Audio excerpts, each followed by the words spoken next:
recording now. We're recording now. What are we recording? Did we decide on a name? I thought we did. I've been calling it the Cage Cast. The Cage Cast sounds good to me. And what is the Cage Cast? We watch Nicolas Cage movies while slightly inebriated and then discuss them afterwards. Yes. In all of their glory. Yeah, right. We don't have to be slightly inebriated, but it definitely helps. It definitely Particularly with today's movie. Oh my God. Yeah, this movie is probably not Nicolas Cage's best effort. Yeah, the movie is... It's Primal. Primal. Take it easy with my cat! What is it? White Jag, maybe 400 pounds. I have hit the mother load. To the mother load. I think this one's going to the highest bidder. Seizures can happen without warning. My radio will be on 24 hours. Loffler let most of the animals out. I'm going hunting. If you see Loffler, put a bullet in him. And the same goes for the cat. You kill my cat, I'll blow your head off. Got a real nice cage for you.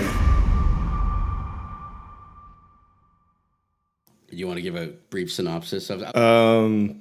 Okay, well, first of all, so Nicolas Cage, this movie has the plot of a video game, and very specific things are lined up that have to, be enacted in order for certain other plot events in the movie to happen. So this guy is a fucking... He catches exotic animals and sells them to... That's Nick Cage catches exotic animals. Nick Cage catches exotic animals. He hunts them. I believe it's Frank Walsh, yes. Yeah. He goes into the jungles of the Amazon and other parts of Central America, captures exotic animals, and sells them to zoos for profit. That's how he makes his money. He's kind of a mercenary animal catcher guy. And a mercenary? Yeah, sure. I thought of this movie as kind of a snakes on a plane, bungee, and a little bit Silence of the Lambs kind of thrown in together because... Oh, that's really good. That's three really... different movies? Distinct types of movies. Because one big aspect of this movie is this ridiculous story where... the U.S. government is transporting someone from... Did they say they're in Mexico? I think they're in Mexico. Well, the ship that they are on, the captain is from Mexico. Okay. Even though he sounds like he's from New Jersey. Okay. And then I guess the ship is a Mexican, ship. And so there's this ridiculous story where there's a guy who was... Well, it's not so clear of that at the beginning, but he's an ex-U.S. military guy that went rogue, basically, I think. Yeah, but they told him to go rogue. Yeah. And then they were like, oh, wait, no, not really. And he was like, well, F you guys, I want to stay rogue. So they sent in Famke Janssen. Maybe Famke Janssen? Janssen? I don't know. She's Danish. Maybe it's a Janssen? I don't know. Is that the rule? I'm not. My soft J rules have not been updated for a while. You should have read up on that before we started. I'll check out, what is that? That one webpage where it has all the slang. Urban Dictionary. Okay. Do that. But maybe we should talk about the cast a little bit. So, we already mentioned... I thought the basic plot so this guy, he goes and captures these animals, and then he sells them to the zoos for profit. And he's on his one excavation to find jaguars for the zoo. Yes. And he, we'll talk about this a little bit later. The brilliant opening of the movie. He finds a unicorn, metaphorical unicorn jaguar. the white jaguar. The jaguar, yeah, the white jaguar. El gato fantasma. And I have many questions about that. We'll come back to that. Yeah, so he finds this super rare jaguar, and he hits the mother lode and captures the cat. But of course, his plans to bring it back on a cargo ship are interrupted by this whole ridiculous side story. It becomes the main story, but the whole idea of it where they're trying to transport this military guy back. In movies where they have two stories meeting up in a movie, these two stories just collide together and smash into each other and make just nonsensical movie. Right, because they said, hey, we want to throw in a bunch of crap, so let's invent some silly so it's silliness. basically like, it's, like I said, the plot to a video game, it's just so contrived that it makes no sense. Yeah, so, and then another thing we should probably discuss is that if you haven't already seen this movie, we are going to be giving out spoilers because, Right. oh boy, there are spoilers, there are. And by the way, video game people, I'm not talking shit about video games. I'm a gamer myself. What I mean by that is like a shitty video game, like all your base are belong to us, that kind of like non-thought out type of, shitty video game script. So that's out of the way. Yeah. Okay. I love you video game people. I really do. And so let's actually. I want to break down some parts of this movie since we've already kind of discussed a little bit of what it's kind of about. Just going to the very beginning though, where he catches this white jaguar. Yes. Jaguar. That's wait. The British jaguar. Or something like, I don't know. Which are we going with any specific one? Or No, I'm going to be. We're going to interchange. My pronunciation is going to be as consistent as Nick Cage's beard in this movie. Beard. Oh my God, his beard. That we'll have. Okay, yeah, the beard is amazing, and the beard goes through its own struggles throughout the movie. Yeah, it's really strong in some scenes, and then some other scenes it's just like it's probably an allegory for something. Yeah, right? Where's your motivation, man? An allegory.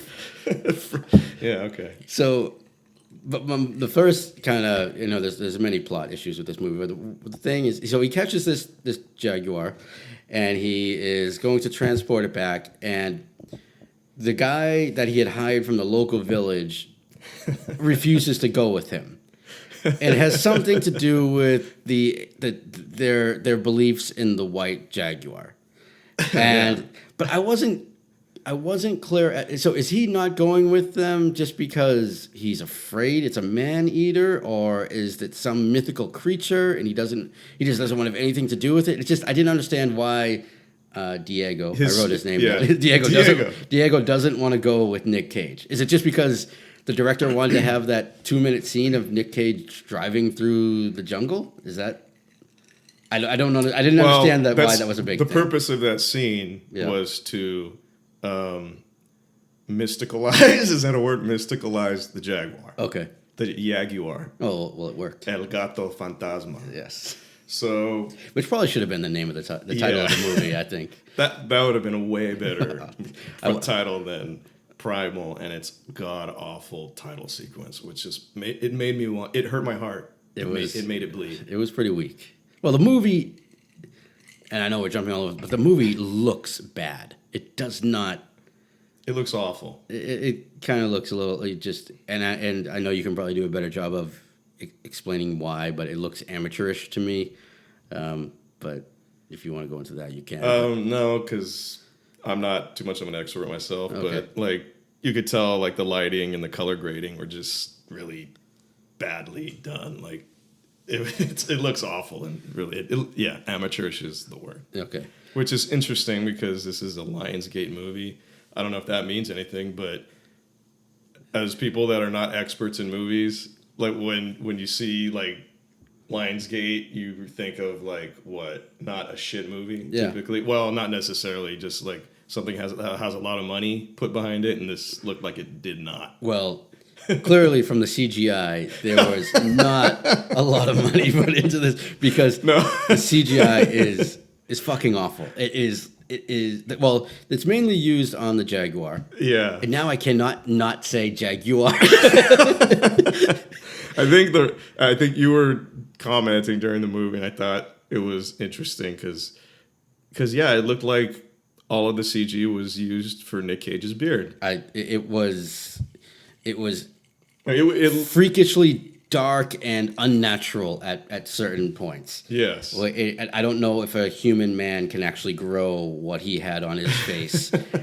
It was distracting, actually. There were times I was watching the movie, words were being said by characters. I don't know what those words were because I was lost in his beard. And it was really. And it's not like something. it was like a beard that was just full and No. He didn't have a James voluminous. Harden. He didn't have like a Yeah. James Harden crazy thing going on. It was just like it looked sort of like at points that he had applied it with shoe polish. Yes. Yeah. Like an old timey Or like someone had tattooed his beard on that for that scene or something. Yeah, I was thinking of like this is going off the rails a little bit, like an Our Gang thing where like they would sit, they'd get on each other's shoulders, put on the trench coat, and the top kid would put some shoe polish on his face. Yeah, all in an attempt to try to buy booze. Were they trying to buy booze in Our Gang and stuff? I don't think they were doing that. Yeah, they were 12-year-old kids. Of course, they were getting drunk all the time back then. This was a fucking what? The 20s? I think it was more. Yeah, it was around 30s, maybe something like that. Yeah, man. My grandfather told me all about that time. They were drinking, smoking. Fucking punk ass kids. Yeah. Getting pimping around. Well, that was your grandfather. Okay. We're not doing a good job of explaining this movie. I don't think we should have to explain it because I think people should go watch it. Yeah, just come along with us for the ride. It's as of this recording, this movie Primal is available on Prime for free, so you don't have to pay for it, which because I don't see how anybody would actually pay for this movie. Although saying this, even though we've been doing nothing but talking about shit about this movie, I've seen this movie twice. Once, no, 3 times. Well, it's two and a half times. And I would say the first time I watched it, I was completely sober. And the second time I don't know why you did that, by the way. What were you thinking? That was being responsible. And the second time I watched it, which was we literally just finished it a few minutes ago. I was drinking a little bit, and it's an entertaining movie. It's not like a movie that you're gonna say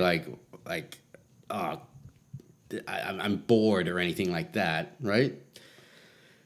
Well, yeah, pretty. When I was watching this movie for the first time, I wanted to hate it, but I just couldn't hate it. I was like, man, this movie, and it's not like it's so bad it's good, but in some ways it is. It's just like, it's enjoying to see the train wreck, I guess, for me. Like a little bit of like, it's like cinema schadenfreude or something like that. I understand that, but I will say this, though. And that part is really entertaining to me. But I'll say this, one of the reasons why we're doing this podcast is that I do find Nicolas Cage a good actor, and I enjoy his work. To be honest. Well, you've seen much more of his work than I have. And you're going to in the near future. But I think you even pointed out that like there were times in this movie. So Nick Cage plays basically a drunk, a fat drunk. As you mentioned several times, he's kind of a fat Indiana Jones. He looks in this first scene of the movie where he's posted up in the trees, looking at his real estate magazine, waiting for the jaguar to come and eat his goat. Which makes no. This we're going to talk about the scene, by the way, because it doesn't make. Well, the cigar smoking is ridiculous. He looks basically like a fat, sweaty Indiana Jones. Like he's sitting there with his shirt open and he's all sweaty, and he has the hat, the Indiana Jones hat, the aviators, and his beard is in full gangster mode. Jungle and then glory. he does the fucking chomping the cigar and that whole thing. Yeah, when you're trying to be stealth and hunt animals in the jungle, it seems like smoking a cigar. Nothing will hide your scent from a super rare jaguar than cigar smoke. Yeah, right. But I'm going to say this about fat Nicolas Cage in this movie. I think he probably did it for the role. I think he's such a dedicated actor. He gained weight and. He should have been recognized like Robert De Niro in Raging Bull for that. I haven't done the research, but I don't know. So I don't know if he was nominated for an Oscar for this movie or not. But I think he probably should have been. Do you know what year this movie came out in? It was 2019. It's a year old. What year? What won Picture of the Year last year? Do you know? Because I don't. Was that La La Land, or am I going back? I think that was like 10 years ago, dude. I don't really pay attention to that kind of stuff. Did you know any facts about this movie besides like the year? Okay, so it came out. Well, so it was released in 2019. Who knows when it was made? Because was this direct to streaming / DVD, or was this? I don't. This was not theatrical. This is not theatrical. No, it couldn't. With have been. 3 big Hollywood movie stars in it. 3. Did we even discuss who these? Did we? We didn't discuss the cast. Famke. Yeah. Who's the third big star? Are you talking about Michael Imperioli, man? Is he a big star? He was. He's in The Sopranos. Yeah, but he was like one of the main characters of that show for a long time. For a long time, Dad. And then he was a major part of that show. But that show's been off the air for 15 years. Right. I'm not saying he was like some sort of fucking Hollywood powerhouse. Well, but you said 3 major stars. Well, he did some things after that. I would question whether Famke Janssen also is qualified. She was awesome in Rounders. Was she in that movie? I think she was. I think she played the prostitute. The prostitute? Oh, she played she was the girl in the. She was the girl behind the counter. Yeah, right? at one of the poker clubs. Just because she has a Russian accent, she's a prostitute. Yeah, because she's Danish. But I will say. But in that movie, she's part of the. She has a Russian accent, right? Yeah, I think so. Yeah, because she's part of the house. She works for the house. Yeah, the Russian mafia. But I will say this: her boobies looked very nice in this movie. She looked very thin. Very thin. And her face looked very unnatural. Androidish. Yeah, Japanese sex dollish, I would say, actually. Are they androids, though? Japanese sex dolls? Well, I'm saying she looked... Or sex droids. This is a different podcast. Okay. But anyways, I have no idea how old she is, but she's definitely been around for a while, and I will say that she does not look like a military doctor to me. So that's a bit of a stretch in the casting. But what did she look like to you? She looks like a Japanese sex doll. So did she? If they were making a movie about a slightly aged Japanese sex doll, she looked like a Gundam sex doll. Like that kind of. A Gundam would be like 60 feet. No, tall, but I'm saying like one of those like chick officers like that pilot a Gundam type of thing. Like they have to wear a uniform, so they look like military. You're kind of out of my realm, but yeah. I'm trying to relate to your Japanese sex doll thing. Okay. Well, sorry. Yeah, you got nerdy about it. Well, you said Japanese sex doll. That's not nerdy. Anyway, let's move on. Yeah, I think I have some questions that I want to ask you. I don't know why, because you're an expert. I'm an expert in questions. You're the only one here. That's what, I have approximate knowledge of many things. There's no one else to ask. And as I love that line from Adventure Time. What was the line? I have approximate knowledge of many things. Who said that? One of the stupid characters in that show. Okay. I love that show, by the way. All right. There's one scene that we discussed a little bit so we watched this movie together. Yeah. A little while ago. One of the most ridiculous scenes in this movie is just the cook choking a baby monkey. If you have no interest in watching this movie whatsoever, this might be a reason to watch this movie. And the whole setup is just completely asinine. It's the most ridiculous. In a movie full of ridiculousness, the cook who is overly protective of his own kitchen and very kind of soup Nazi-esque about everything, for some reason locks his military escort. Was that kind of the guy? He was kind of doing rounds. He was with military escort. He had a guy that had a guy with a gun that could protect him. But he decided to lock that guy out of the kitchen. And the guy couldn't break in because the glass was bulletproof, by the way. Because it's the most secure kitchen in the history of the world. And so while in there, and the kitchen was being overrun by monkeys. The monkeys got let out by the military genius assassin murderer, by the way. And this is something we haven't even talked about the plot yet. but I just want to get this scene over with. So he's in the kitchen and it's being overrun by monkeys, and he's kind of starts going, because again, going back to, I guess he's very protective of his kitchen and he doesn't like that they're fucking shit up. So they're eating all the food and throwing bananas, attacking them. And then right at the moment where they contact Nick Cage and tell him what's going on, he says, "Tell him don't touch the baby because the mom's gonna go crazy and eat his face."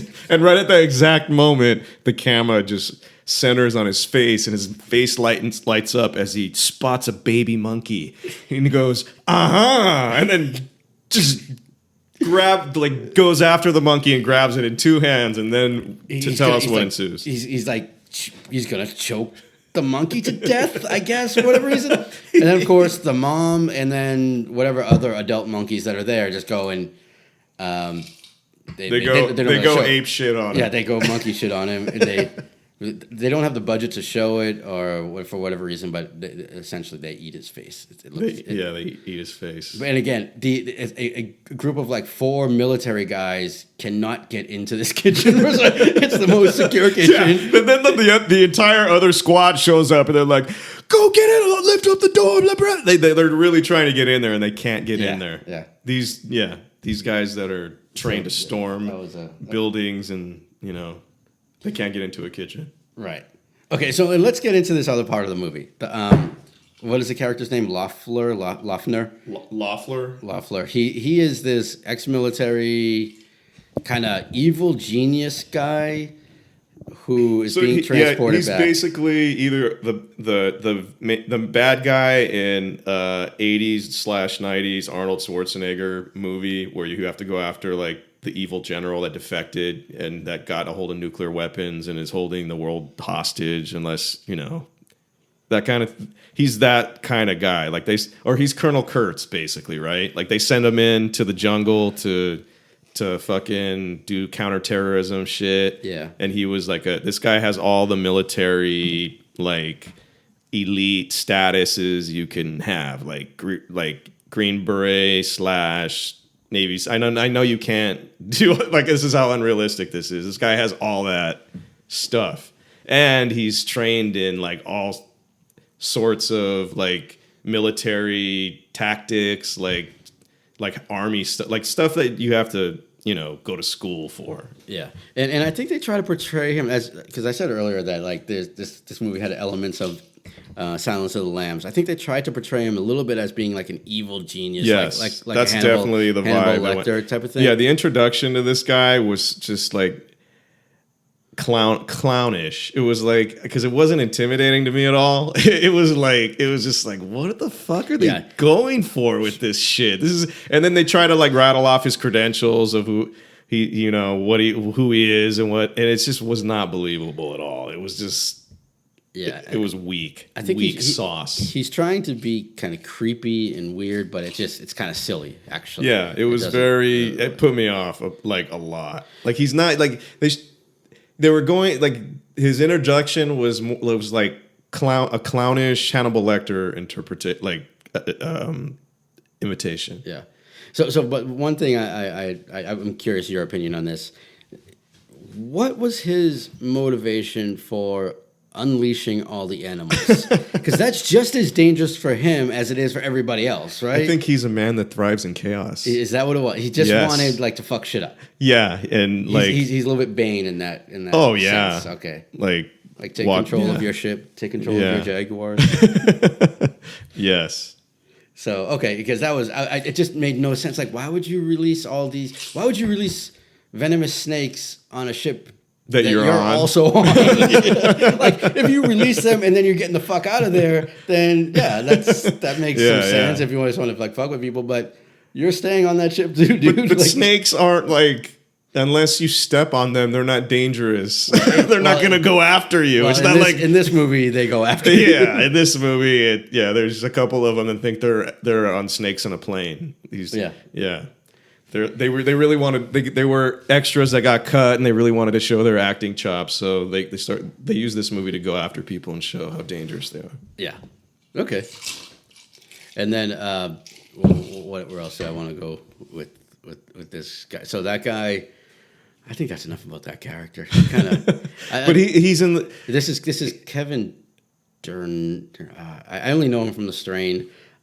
He's the most inconsistent. He's the guy that kind of looks Asian on The Strain.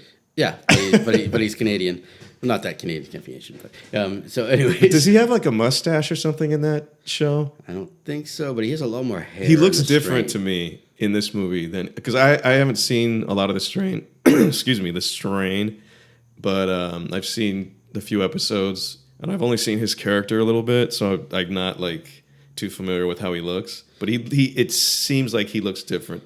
I thought he looked much bigger in The Strain. What do you mean bigger? Well, he's a very tall guy. He's because Nick Cage is not a short guy. And how tall is Nick Cage? He's probably 6'1" or something like that. And this guy's several inches taller than Nick Cage. So this guy's like NBA point guard, like a yeah. He's what Shaq would call a small guy. yeah. But I think he looked more buff, I guess, in The Strain. But I will say this: he has very inconsistent accents. Oh yeah. I couldn't tell what. There are certain points where I thought he sounded like. I told you, dude, is he supposed to be from Canada in this movie? And you're like, yeah, he's from Canada in real life. Yeah, I had no idea it was Canadian. Right. But early in the movie, I don't know whether or not they shot this scene early. Who knows? But very early in the movie, the "Oh Canada" slips out of his mouth, like very obviously, and there's nothing wrong with that. It's just like you can tell, like, oh yeah, that guy sounds like he's Canadian. But then there are other parts where he sounds like Christopher Walken a little bit. Yeah, and then there's some other parts where he's doing like a kind of an over-the-top New Jersey-ish kind of thing. Yeah. It's just weird. No, we're not. I guess we're talking shit about this guy. Yeah. I'm kind of... I mean, no offense, but it's just weird. Well, he didn't have a lot to work with this movie. Is that an attempt to like trying not to feel bad about shitting all over this guy in the movie? My only thing is, the accents. Don't take it personal, man. Like, but it was just. He's definitely listening to this. That's for sure. Well, then we don't have to care. We can just talk all the shit we want. This guy was fucking terrible. Speaking of talking shit, the kid sucks. The kid is the worst character in the movie. He is like part of the reason that at least twice that the main villain of the movie gets the upper hand. Yeah. Twice at least, possibly more. Right. And all because he's standing there like a moron and doesn't do anything. Right. Frank, I'm scared. Frank, I'm scared. There's a gun at my feet, but I'm just gonna stand there while you struggle with the main bad guy in the movie. And then the other one where he instead of ducking for cover with automatic gunfire going on, he just stands there just frozen.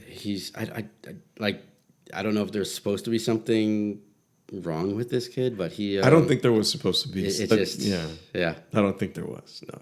Okay. That was unfortunate. Yeah, so this kid was like, I didn't hate him as much as you did. Oh, but I thought he sucked. Well, I don't like children in general. So yeah. Yes, and that's gonna be That's gonna be a main point in this whole endeavor for as long as it happens. Yeah. But yeah, like, I didn't hate him as much as you did, but I thought he was worthless as much as you do. Okay. That's a little different. So we're in agreement there. Yeah, I wanted him to die. See, I didn't want him to die. I was a little disappointed. He didn't need to die to me. There was a shootout on the Jag. Kid could have taken one. That would have been okay with that. A crazy ricochet off of something. Yeah. Well, there was no ricochets in this movie. People a lot of gunfire. A lot of gunfire. In close quarters. Very close quarters. Yes. Surrounded by metal and everywhere. And the bullets, I don't know, just magically disappeared. Yeah, so. they would. It's like a video game. You would, you shoot it and. There's a scene where a guy shoots a snake from about 3 feet away, 3 times. 3 times.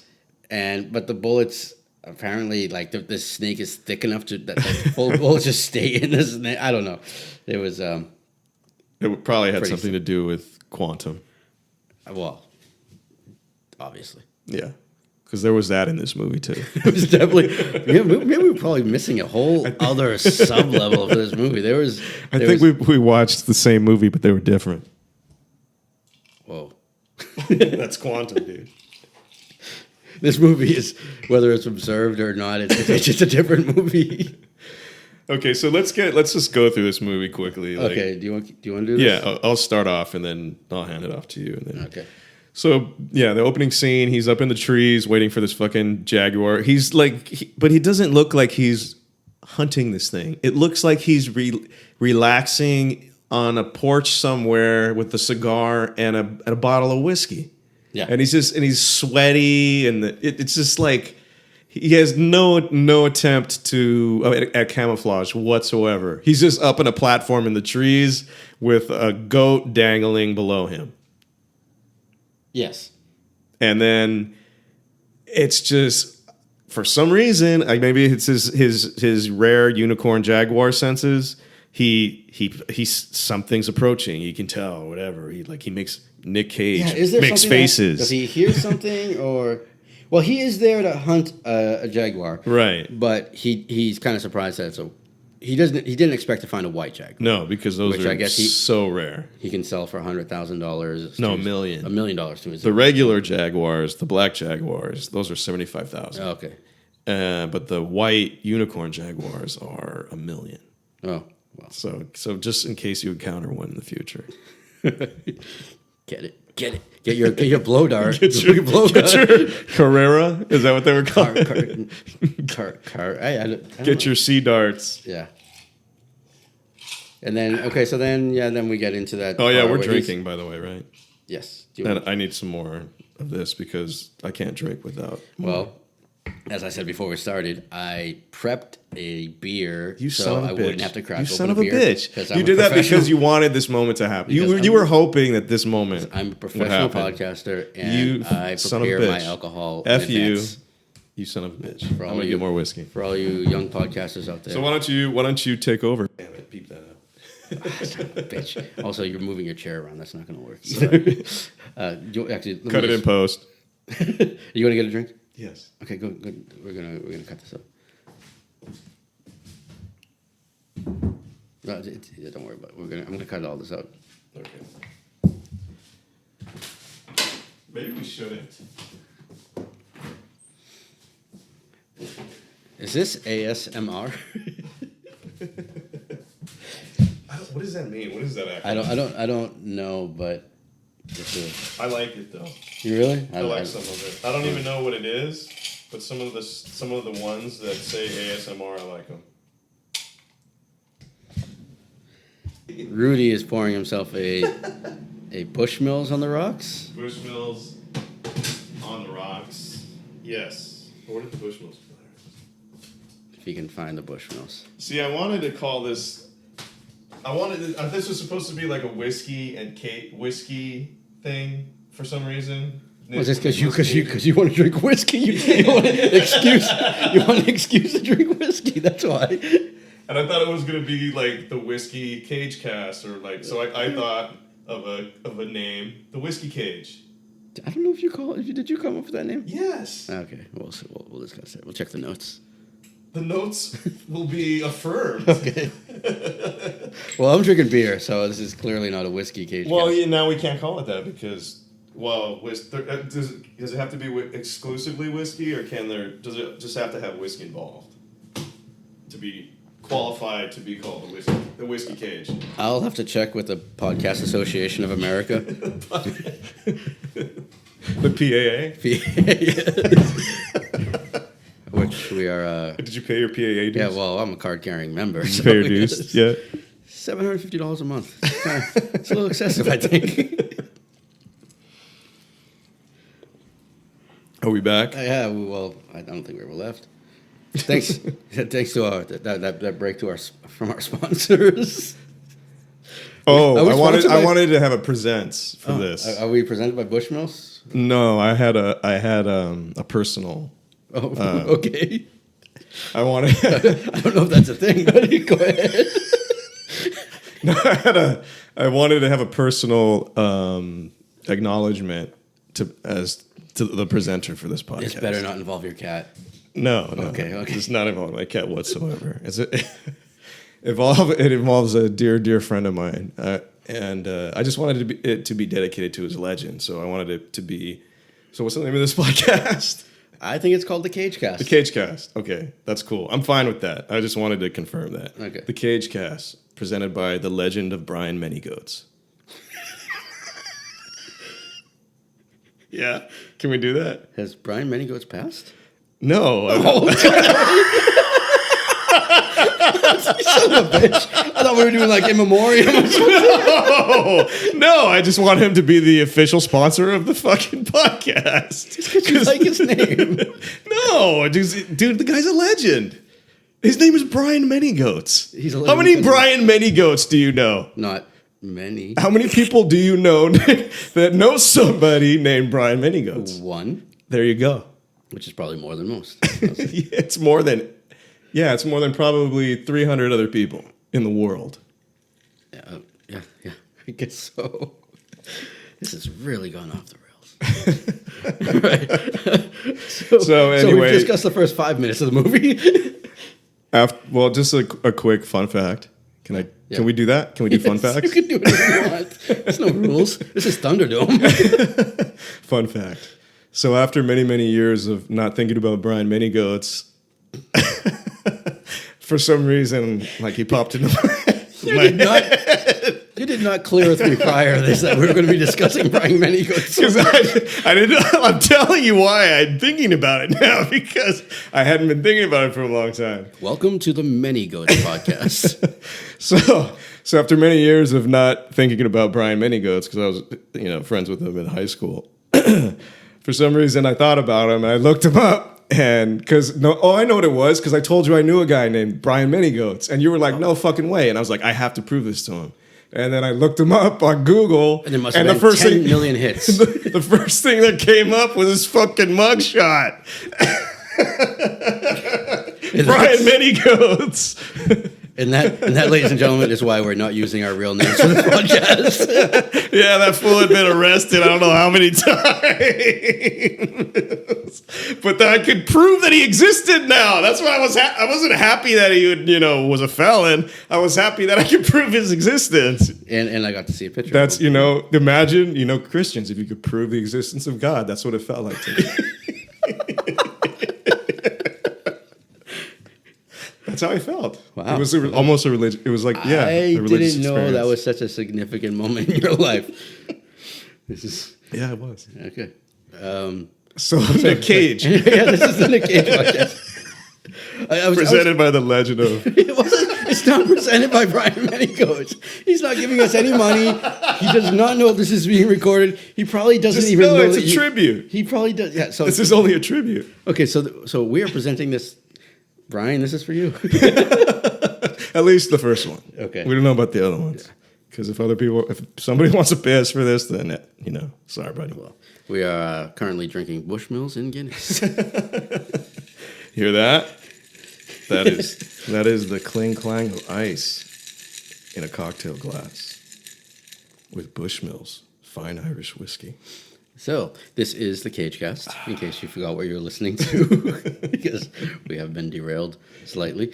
And we... So he's hanging out, like drinking a fucking Mai Tai, waiting for the Jaguar to show up. You were really obsessed with this opening scene of the movie. Because it's so ridiculous. It's not like he's in camo, like a hunter, like in camo, waiting their hours and just looking, just like scoping everything out. He's just hanging out, having drinks. Yeah, he's a fucked up, looking at the house he's gonna buy after he bags this Jaguar.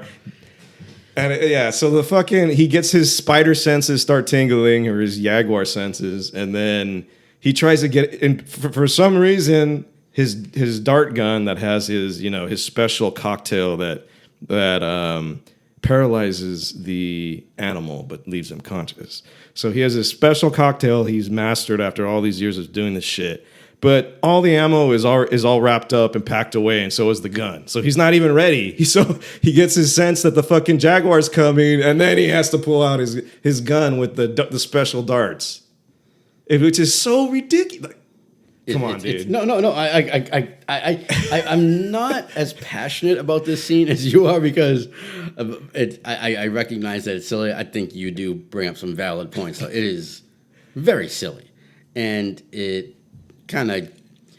a nice introduction. I know it's what like you're going to be in for the next hour. I know it's very like a detail kind of thing, but anybody that knows anything about hunting about hunting or the ability to try and stay quiet, and not attract attention to yourself, because he drops his gun, of course. He drops two, I believe, right? At least in the movie, he drops a lot of guns. Yeah.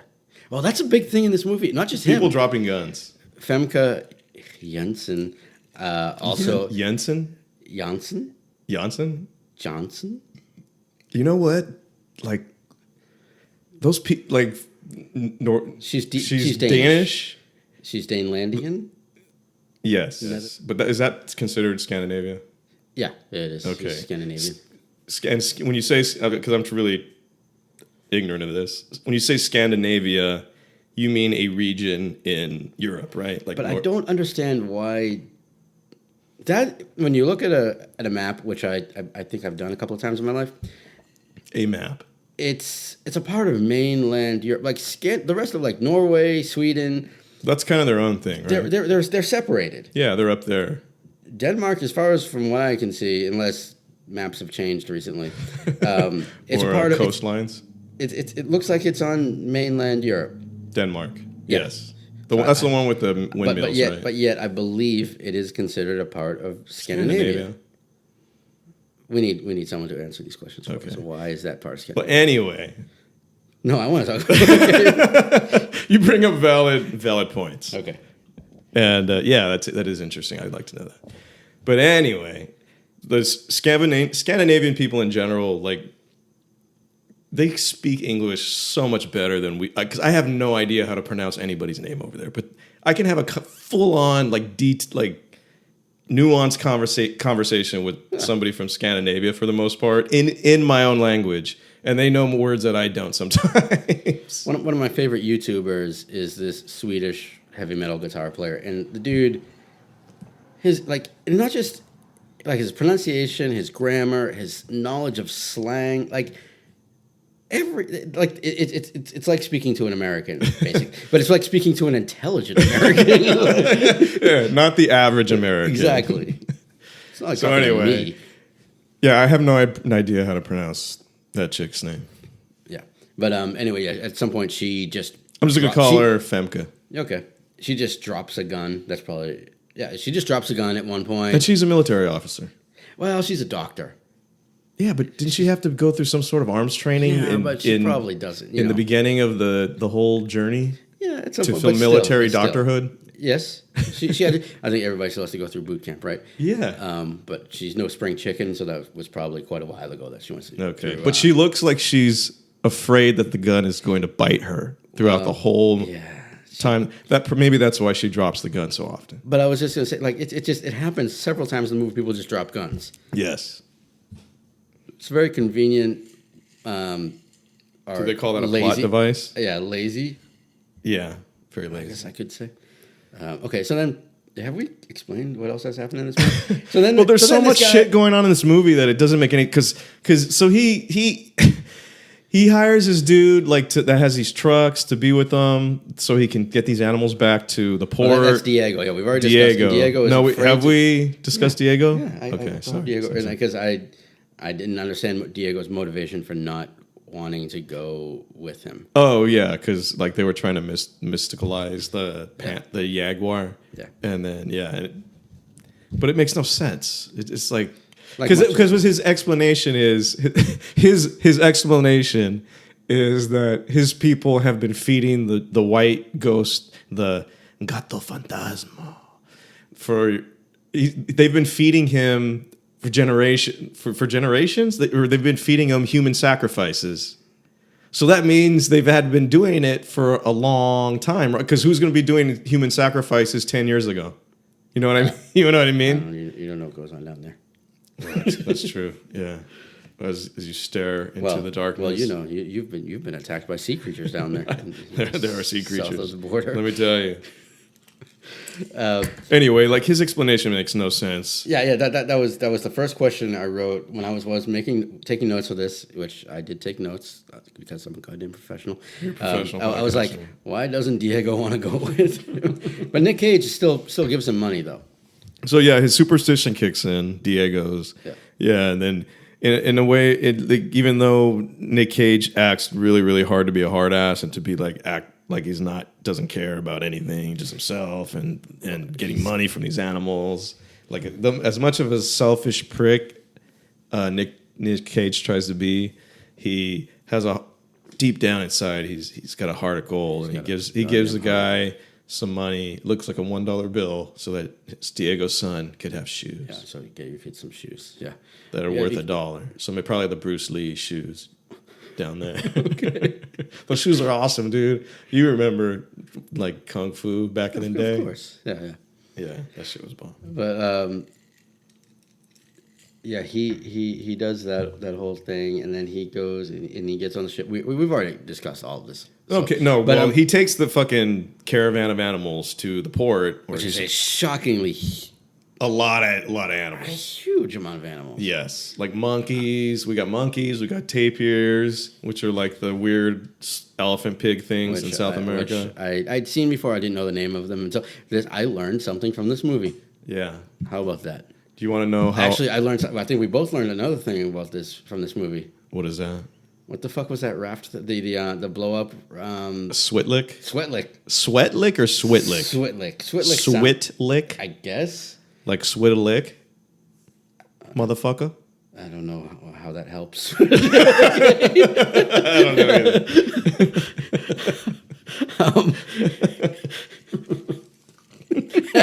Adding motherfucker at the end of the word doesn't help. Oh, that helps. What it means. It makes people like accept what you're saying. Yeah, motherfucker, yeah. Right. Mm-hmm. So we learned what Switlick is. Basically, it's a life raft that's in like a capsule, and then you throw it over the boat, and the capsule opens, and the raft opens. Yeah, and that's a big part of the movie. And it's ring shaped. Yeah.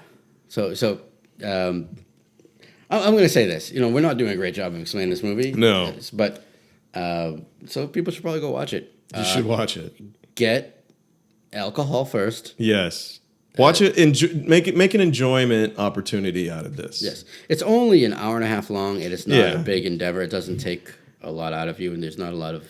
Although I was going to say there's not a lot of thinking involved, but I actually had several questions about this movie. So maybe it's just I'm very stupid, or this movie has problems with its structure. Possibly, I think that maybe they call it a script. I heard that's a thing. Is that a word? Yeah, that's a thing in the movies, right? And there's also editing, and there's directing. There's other factors here. Those are I've heard of those. So the director's name is something Powell. I've never heard of him before. Not that I know a lot of directors, anyways. But yeah, there was a lot of Latino names early in the credits, opening credits, and then at the very end, a bunch of white people. And for some reason, Brazil had something to do with this movie. Yeah. So, congratulations, Brazil. Yeah. You have a forest and jaguars. And apparently Lionsgate owed you something, so they made a movie down there. The Lionsgate executives had like a debt to some Brazilian drug dealers or something. Or maybe they just really like Brazilian barbecue. I do enjoy Brazilian barbecue. Yes. They were like, we need an excuse to go down to Brazil for a month. And what's the fucking giant party they have down there? There's a giant party they have down Carnival? there. Carnival, yeah. It's like epic party to end all parties, right? I believe. That's what I've heard. Maybe that had something to do with it. Is that the same time as Mardi Gras? Is that the same deal? Is this just? I don't know. I think it has something to do with. Mardi Gras. I was going to say Passover, but probably not Passover. For all our Jewish Brazilian friends out there. Jewzillion?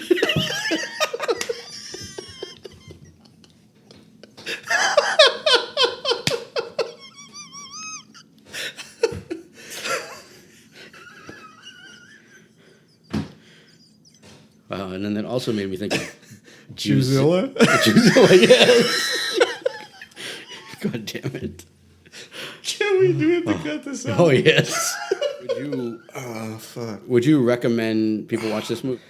Yeah. Fuck yeah. Get drunk and watch the movie. Like, try to have a good time with it. And you could just do your own Mystery Science Theater 3000 type of thing with it.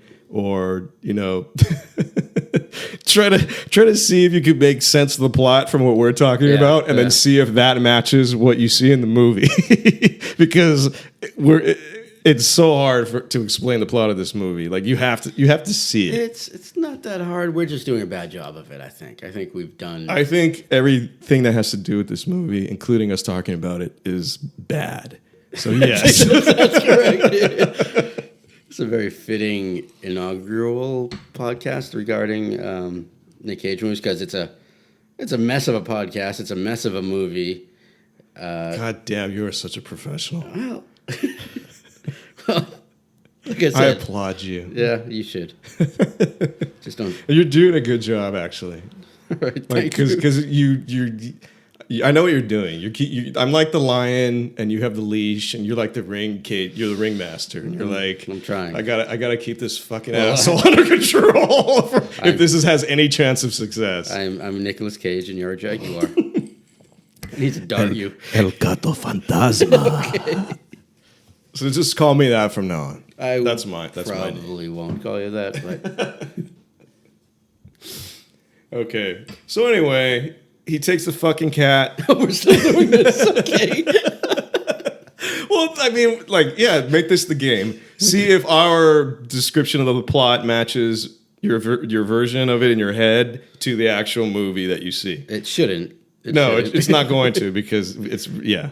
Anyway, he takes the cat to the port and he's complaining to the guy, the captain, who is they make a point of saying that the guy's Mexican. So he's a Mexican national captain of the ship. For some reason they make that comes up. Okay. And this will come into play later because of this ridiculous, nonsensical thing that happens. These fucking military people show up all of a sudden. He's Nicolas Cage is complaining to the captain, "Hey, your plans changed. I'm going to miss my plans that I made." And he's like, "Oh, well, you can we have a radio that comes into play later in the movie. You can make other plans." He's like, "Blah, no, I can't do that." And then this fucking van shows up, like one of those vans that it looks kind of futuristic. It's like all tinted out. And you say it looks futuristic. It actually kind of looks like a Amazon Prime delivery van. Just painted all black. Amazon's the future. Oh, yeah. That's true. Okay, all hail, Jeff. How do you say that guy's name? Bezos. Is it Bezos or Bezos? Never heard of Bezos. Because Bezos sounds like an evil demon name. Yeah. All hail Bezos. Bezos.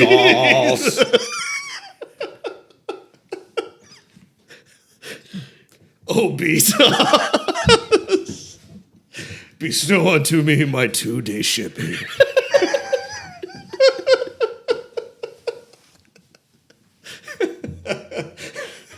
How did fucking Jeff Bezos get involved in this Nick Cage movie podcast? Whiskey. First of all, Bezos is involved in everything. All right, he's pretty much every piece of equipment that we're using to record this. Bezos has granted us. Oh, we got from 2-day free shipping from Bezos. The almighty Bezos. You have sacrificed much for Bezos, and he's bestowed upon you podcast equipment. Yes, microphones and cables. Yeah. Anyway, where were we? Well, you're going line by line through this movie, which I don't think is really necessary. The Bezos vans show up, and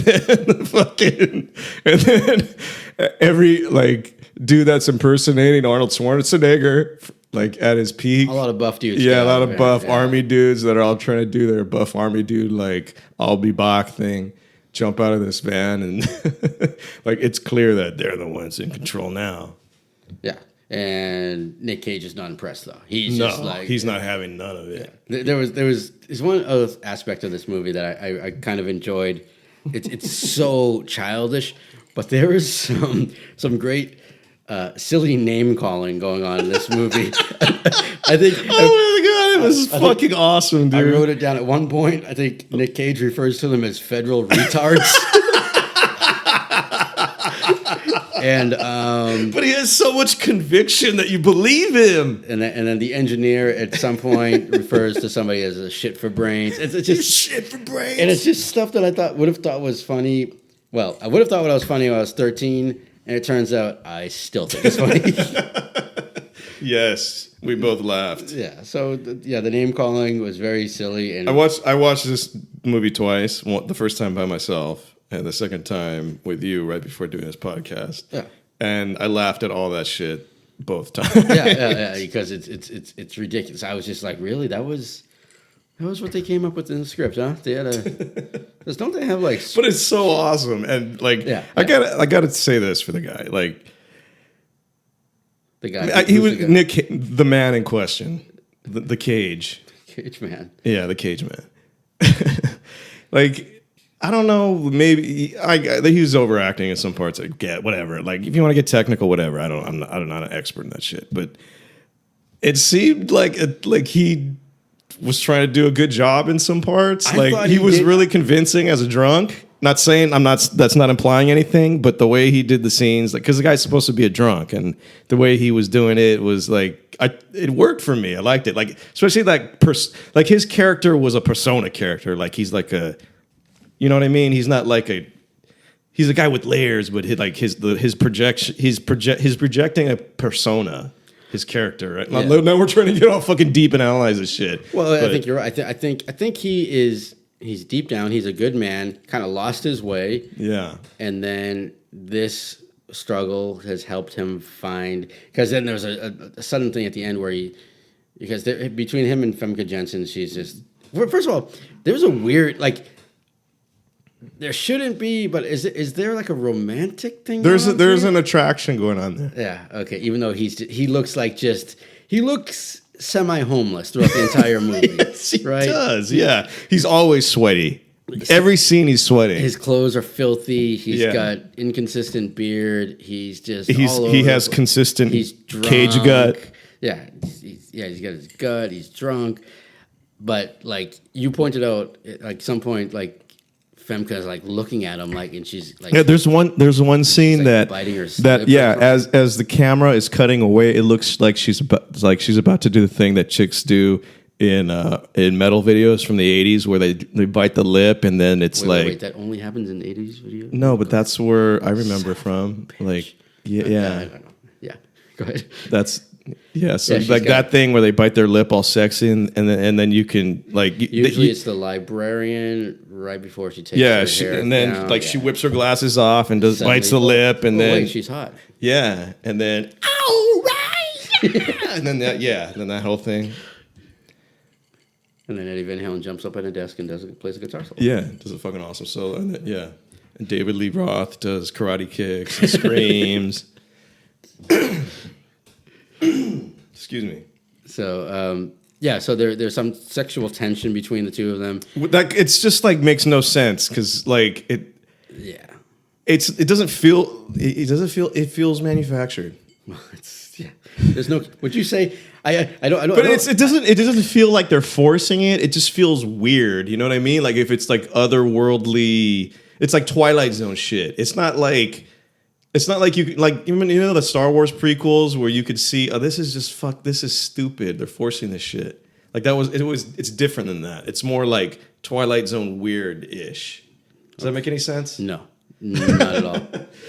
But I was going to say, you know, there's a word that people use often in describing when people are on screen together, and I never understood like what cosmology. I was going to say chemistry. Oh, and people talk about like, oh, there's good chemistry between these two. I don't know what the fuck that means, but I will say this: I don't think there's good chemistry between Mr. Cage and Janssen. It just Janssen, Famke. It didn't. But what about Rafi? Well, Rafi should have died. He should have gotten bit. Oh, He should have got bit by the snake. okay. And I'm gonna since we're not. If we do a step-by-step description of the plot, it's going to take longer than the movie. Yeah. But I do want to jump to one part. There's a thing at the end where the bad guy, Loffler, Loffler, right? He's going to have a showdown with Cage, but before that, he has Famke and Rafi, the kid, tied up. And instead of just killing them or whatever, he decides to do kind of a Dr. Evil thing where he just lets the snake out of a bag like 20 feet away. And so, like, Let's see how you do with this venomous snake. Yeah, like, unfortunately, he couldn't put a laser on its head or something. With a laser. So, like, why would you do that? You had a gun. You could have just killed That him. makes no fucking sense. You could have just killed him if you wanted to kill them.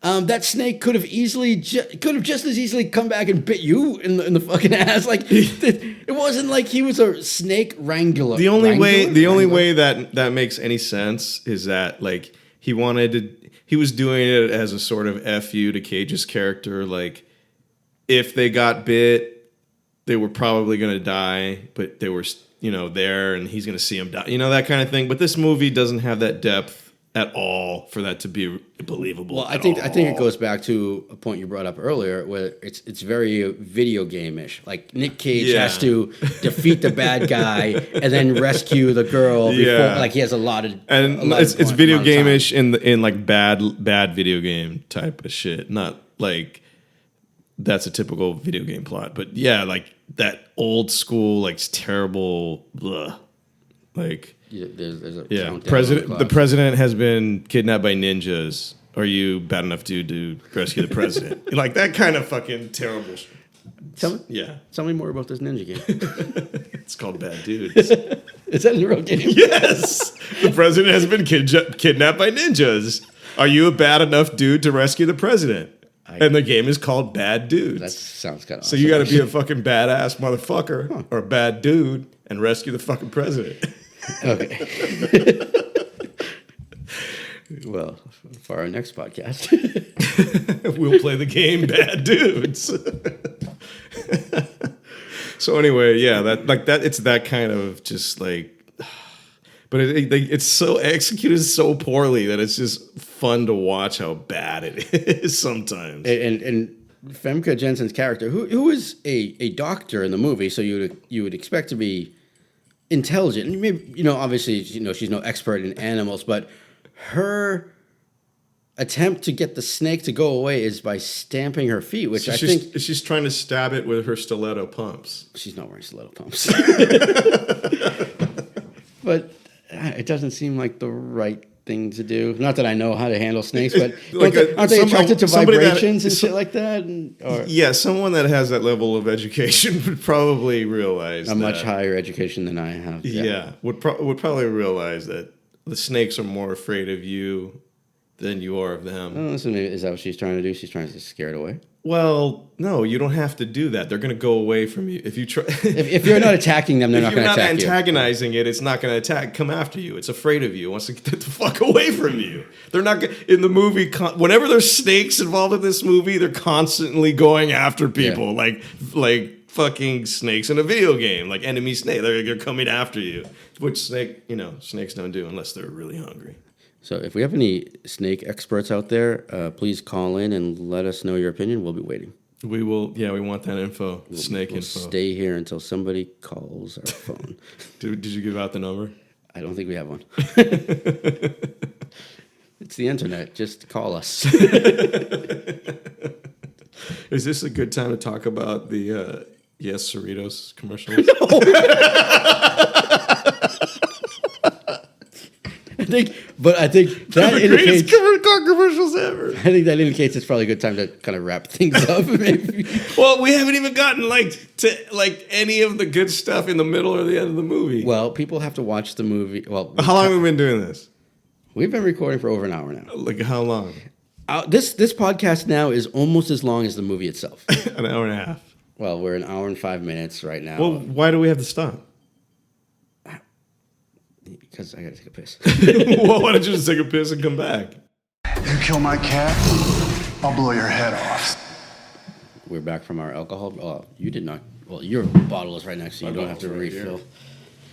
I don't know how much more we have to explain about this movie. But I don't think that's the point. I think the point is just go on this journey with us and just like talk about the movie. And if you're vibing, then you'll stick around. If not, then you can come back for the next Nick Cage movie.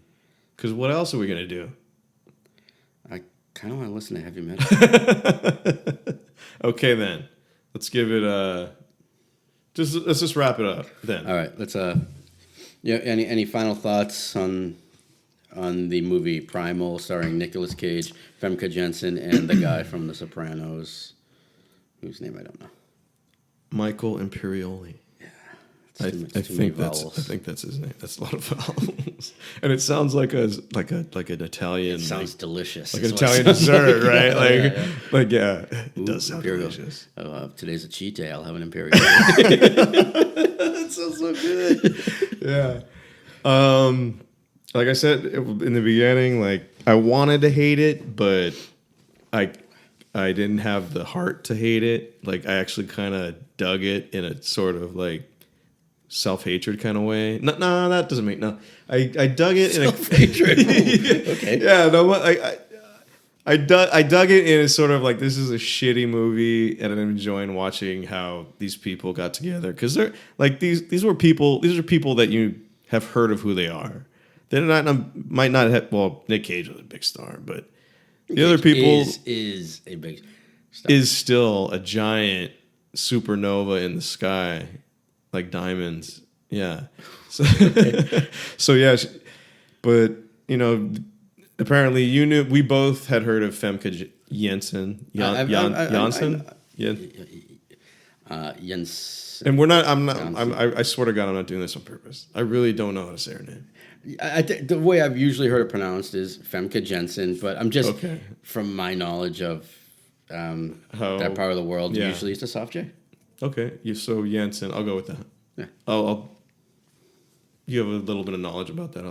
Not really, but more than me. Okay, so, yeah, I had heard of her, and when I first heard that name, I thought of the Faculty, maybe, and then it turns out that she was in that. Oh, I've never seen that movie. Really? That was actually for 90s movies. Like I hated most of the 90s movies. No, I'm not talking about indie movies. I'm talking about like the main movies. But that was one of the big like Hollywood movies that was actually not terrible. Was that what's his name? I liked it. The guy who did El Mariachi, did he direct Robert Rodriguez? Yeah. I'm not sure. I don't remember. For some reason, I thought he was connected. But Jon Stewart's in that. Really? Yeah. He cuts his fingers off in the classroom. Well, spoiler alert. Son of a bitch. Well, if you didn't know. Okay. It's a 22-year-old movie or whatever. If you don't know, now you know. Okay. So I went into this movie very differently than you. I went in wanting. What do you mean? Well, you said you went in wanting to hate it. I went into it wanting to like it, and I liked it. But were you expecting a quality movie? No. What were you expecting? I was expecting a schlocky good time. A schlocky good time. And a schlocking good time I ain't goddamn had. Why does that sound like a James Brown song? I don't think it does. Schlocky good time, come on. No. Schlocky sounds, is that Yiddish? It sounds like it could be a Yiddish thing. Yidzilla? No. No. I have no idea. Maybe. Schlocky. I've heard that word. Yeah, I use it and I don't quite, like many of the words in the English language, I use them. I don't really know what they mean. But they're just words. Yeah. They come out of my face. Yeah. But yeah, and it was like as I've mentioned more than once so far, I believe that What did you think? Alcohol helps. Oh, a yeah. lot because it's a silly movie. It's a silly movie. It's not freaking. I was gonna say Jurassic Park. Not that that's a really serious movie, but there's parts where like you actually believe Nick Cage, where you're like, oh yeah, look, he's acting, he's doing it. You know, what I mean? That scene where he's stumbling back with the cigar in his mouth and the bottle of whiskey under his arm. And Yeah, he, like, runs into Famke and they're talking about her dad used to work at the. Yeah, I was to work at the zoo, girl. I don't think he says girl. I don't know why. No, but that kind of drunk status, like when you're that drunk, when you're like, yeah, girl, so he was that drunk. That's you. No, yeah, but people will know what I'm talking about. People that know, and if you don't know, now you know. So yeah, there was parts where like it seems like he really is giving it a shot.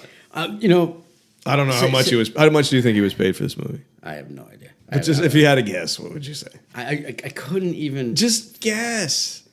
$500,000. That's a lot of money. No, it's not for a movie for someone. Relatively, but that's nothing to sneeze at for Nick Cage. You think? How many times has he been divorced?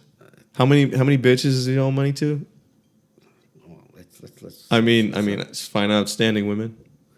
I believe he's done at least 3 times. If I know he was married to Elvis Presley's daughter. What's her name? Irene. Priscilla was the wife or the daughter? I have no idea. Lisa Marie. Lisa Marie Presley. And then who was her? Who birthed her? Who was her mom? That was the name of the person I just said. Lisa Marie. Lisa Marie was the daughter. Who's the mom? I don't want to get into this. I really want to know. Sorry, dude. I really want to know. I literally just said her name 2 minutes ago. But you can't remember. Yeah. Well, this is what happens when you drink and try to remember stuff. You start forgetting shit. So, anyways, I'll Google it later. And then he was married to the Korean American girl from Los Angeles for quite a while. That worked at somewhere in K-Town. Yeah, and they had a big incident in New Orleans, I believe. What was the incident? There were some domestic issues, I believe. Nick Cage. What, like? Can you be a little more specific? Because I have no idea. I was not there. I'm not going. But what were the reports? Obviously, you've heard about this incident. What were? I believe there was arrest, but I believe there are no charges. Well, I just want to know what the fuck they say happened. What do they say happened? I would encourage our listeners to do their own research. But I'm not going to listen to this. No, I'm definitely. That's not what I meant. I'm going to listen to it. I would encourage you and our listeners to do their own research and draw their own conclusions. Well, my research is asking you what the fuck you're talking okay, well, I'm not a good source. So. Oh my God, come on, I don't even know what you mean. Dude, I don't know. Okay. I don't fucking know. Right. We can leave this. All right. I'll do my own research. But eventually they got divorced, and then he was married to another girl for about... Was she Asian? I believe she was of Japanese descent. Is that Asian? That was... Well... Yes. I believe that was quite short-lived, maybe a few weeks, if I remember correctly. Weeks. And I did actually run into Mr. Cage at a local karaoke spot. Did you? Just days after that. No. I did not talk to him at all, but he was there. How many drinks did you have with him? Zero. Zero? How many songs did you guys sing together? Zero.